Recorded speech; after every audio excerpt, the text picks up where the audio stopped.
It felt very violating, like it's like when somebody breaks into your home or something and takes something from you. You feel like they've been looking through your stuff, you know? Sean wants his kids to meet their grandparents. He's an American living in Australia who hasn't been home in a decade. So he decided to plan a trip. Hello? Hello? Yes? Yeah, I had no idea that anything was going to go wrong. In mid-June, he applied for 3 American passports for his children through the US consulate in Melbourne. When the documents hadn't arrived by August, he realised something was wrong. I went online and looked and noticed that they had gotten dropped off in the Melbourne depot or whatever it was, and then that was it. There was no further tracking after that. Sean asked Australia Post to investigate and was soon informed they were lost. They were each packaged individually, so the fact that they all 3 went missing at the same time concerned me. He says Australia Post paid around $100 compensation per passport, but it's not the cost or inconvenience that bothers Sean the most. He's so concerned about where the travel documents have ended up, he doesn't want his children identified or their location revealed. I'm just really worried about my kids' safety and their privacy and their identities not being, used for something that, some sort of nefarious activities. We've obtained government figures that show around 3,200 Australian passports were reported lost in the post over the past 3 years. While it's less than 1% of the millions sent in that time, experts say any missing identity document is a concern. The general rule of thumb is that any government-issued credential that has a photo is of value to a criminal. David Lacey is the founder of ID Care, a service supporting victims of identity theft. He says driver's licences are the identity card of choice for criminals.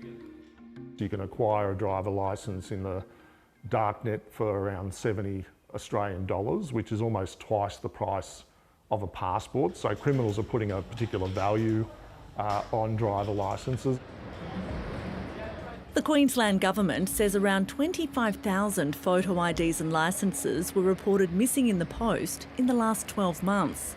Figures seen by 7:30 show the total over 3 years was around 70,000. It's a concerning revelation. I mean, any one of those events for a person can present some risks. Similar to passports, only about 1% of the cards posted were reported lost in the mail. Most states don't track this specific data. Not all missing IDs are stolen, but while they are unaccounted for, they pose a potential risk. I think there's a general lack of awareness in the community of what it might mean to have this type of credential stolen. We find with government-issued credentials where there's a photographic ID, credit-related services and products are often targeted by criminals. So that could be credit cards, it could be personal loans, in some cases mortgages. Australia Post says there are many reasons items go missing in the mail, including packaging problems, incorrect addresses and even weather events. But security breaches do happen, and the Postal Service recently learned of serious mail theft allegations against someone within its own ranks.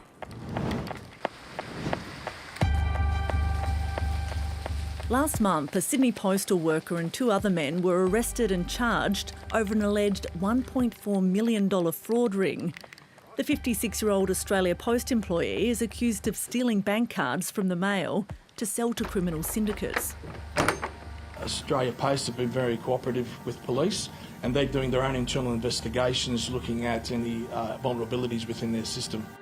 In a separate case in Sydney, a former Australia Post contractor was sentenced to 2 years jail in February after taking $400,000 worth of gift cards, alcohol, luxury watches and cash from the mail.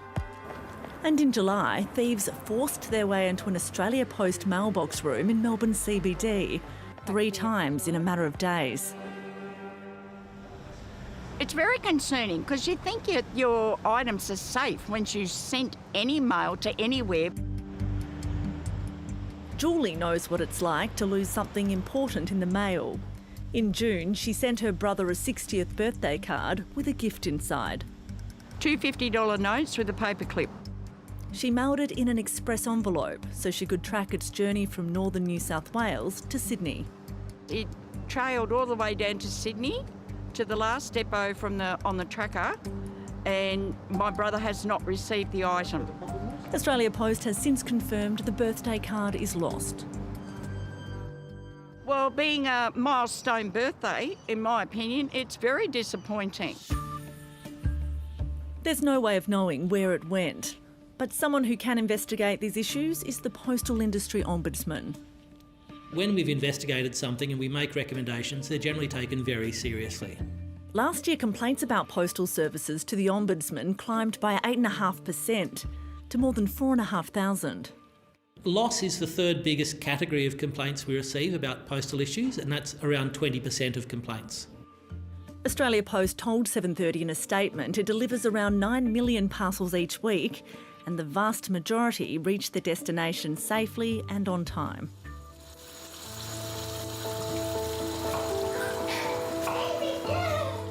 Some missing items do eventually show up, and Sean hopes his kids' passports will someday be found.